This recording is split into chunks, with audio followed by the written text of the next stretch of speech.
नमः श्री यतिराजाय विवेकानंद सूरये सच्चित सुख स्वरूपाय स्वामिने तापहारिणे।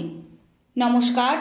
दिव्यत्रयীর অপার কৃপায় ভগিনী নিবেদিতা রচিত অমর গ্রন্থ the master as I saw হিমের বঙ্গানুবাদ স্বামীজিকে যেরূপ দেখিয়াছি গ্রন্থ পাঠের ২৮তম পর্বে আপনাদের স্বাগত জানাই। আমরা এই গ্রন্থের ষষ্ঠ পরিচ্ছেদ জীবের চৈতন্য দাতা পাঠ আজ আরম্ভ করব। পৃষ্ঠা সংখ্যা ৬৬। কলিকাতায় অবস্থানকালে শুনিয়াছিলাম অধ্যাত্ম জীবন এক সুনির্দিষ্ট এবং উপলব্ধির বস্তু। বিশেষ বিবেচনাপূর্বক উহা বরণ করিতে হয় এবং কতকগুলি সুপরিচিত পন্থা অবলম্বনেই উহা লাভ করা যায়। হিমালয়ে পৌঁছিয়া দেখিলাম উহার মূল কথা হইল ভগবানের প্রতি গভীর আকুল প্রেম, প্রবল উৎকণ্ঠার সহিত সেই অনন্তের অন্বেষণ, যাহার যথাযথ বর্ণনা দিবার আশাই করিতে পারি না। আর আমার গুরুদেবের ইহাই বিশেষত্ব যে অপরে যেখানে উপায়ের আলোচনাতেই ব্যস্ত, তিনি সেখানে রীতিমতো আগুন জ্বালিতে পারেন। অপরে যেখানে একটা নির্দেশ মাত্র দেন, তিনি সেখানে বস্তুটিকেই ধরাইয়া দেন। আমার বক্তব্য বিষয় অতি বিশদভাবে বলিতে চাই। তাহার শিষ্যত্ব গ্রহণ করার পর বরাবর আমার কাজ ছিল কতকটা যেন অপরের মনের ভাব ধরিতে পারা। আমি কেবল এই দাবি করিতে পারি যে স্বামীজির শক্তির বিভিন্ন গতিপথের সহিত আমার এতটা ঘনিষ্ঠ পরিচয় ছিল যে ওই সম্পর্কে নিজের প্রত্যক্ষ অভিজ্ঞতা হইতে বলিতে পারি।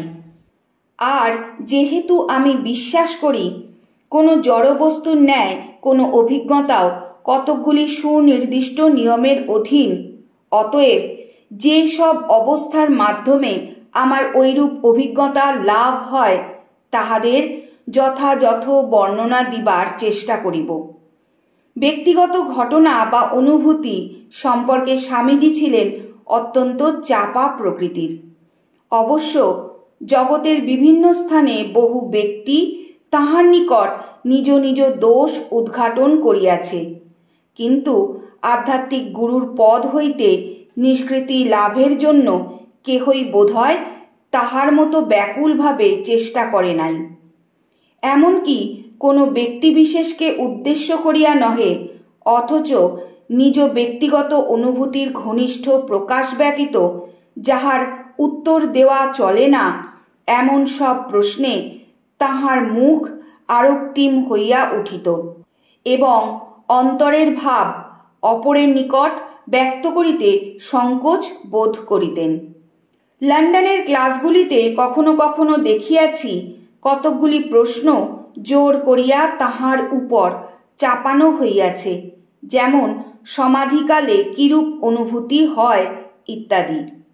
সে সময় উপস্থিত সকলেই বুঝিতে পারিতেন যে ঐরূপ ধরনের প্রশ্নের পরিবর্তে বরং অসাবধানতাবশত তাহার কোনো অনাবৃত স্নায়ু জোরে চাপিয়া ধরিলে উহা সহ্য করা তাহার পক্ষে সহজ ছিল। স্বামীজি নিজেই তাহার দলের সহিত আমার যাইবার কথা উত্থাপন করেন। উদ্দেশ্য, ভারতে আমার উপর যে কার্যের ভার অর্পণ করিবার ইচ্ছা, সে বিষয়ে স্বয়ং শিক্ষা দিবেন। এই শিক্ষাদানের পদ্ধতি ছিল অতি সাধারণ। সকলেই একত্র বারান্দায় অথবা বাগানে উপবেশন করিতাম। কথাবার্তা মনোযোগ সহকারে শুনিতাম। যিনি যতটা পারেন গ্রহণ করিতেন এবং পরে ইচ্ছা মতো আলোচনার স্বাধীনতা ছিল। আমার যতদূর মনে পড়ে 1898 খ্রিস্টাব্দের সারা বৎসরের মধ্যে মাত্র একদিন আধ ঘণ্টার জন্য তিনি আমাকে তাহার সহিত একাকী ভ্রমণ করিতে আহ্বান করেন। আমাদের কথাবার্তা ব্যক্তিগত সংক্রান্ত না হইয়া আমার ভাবি কার্যের উদ্দেশ্য ও প্রণালী সম্পর্কেই হয়। তখন গ্রীষ্মকাল প্রায় শেষ হইতে চলিয়াছে এবং আমিও আমার কার্য সম্বন্ধে কিছুটা বুঝিতে আরম্ভ করিয়াছি।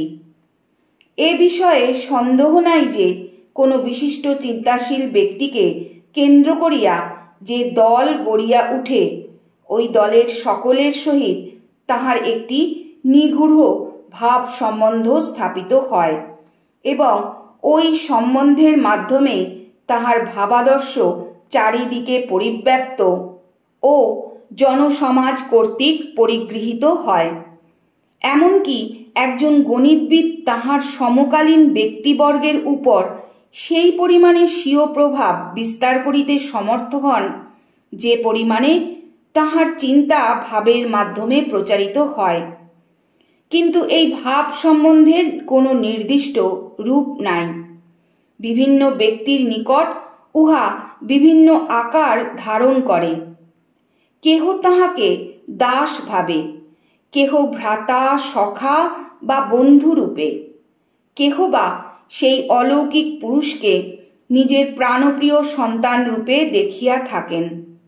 ভারতবর্ষে এই সকল ব্যাপার এক পূর্ণাঙ্গ বিজ্ঞানে পরিণত হইয়াছে এবং সকলে অসংকোচে বুঝিয়া এবং মানিয়া লয় যে এইরূপ কোনো ভাব সম্বন্ধ স্থাপন ব্যতীত সাধারণ ব্যক্তির পক্ষে কোনো বিরাট ধর্ম আন্দোলনের দ্বারা প্রভাবিত হওয়া সম্ভব নহে। আমার নিজের কথা বলিতে গেলে ধর্মরাজ্যে আমি তাহার কন্যাস্থানীয়া হইয়া উঠিলাম।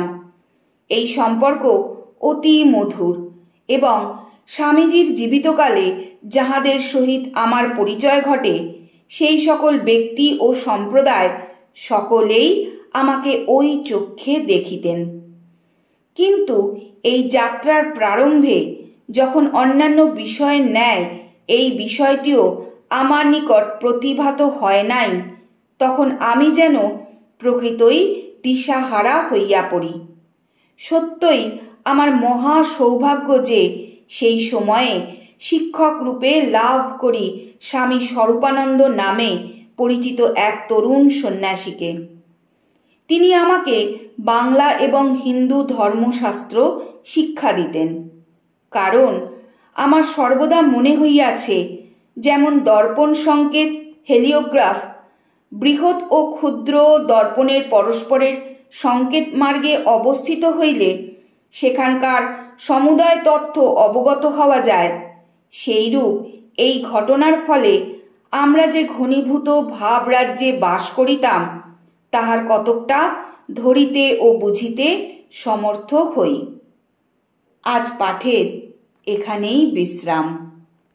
ওং পরতত্ত্বে সদা লীনো রামকৃষ্ণ সমাজ্ঞয়া यो धर्म स्थापनरतो वीरेशं तं नमाम्यहम्।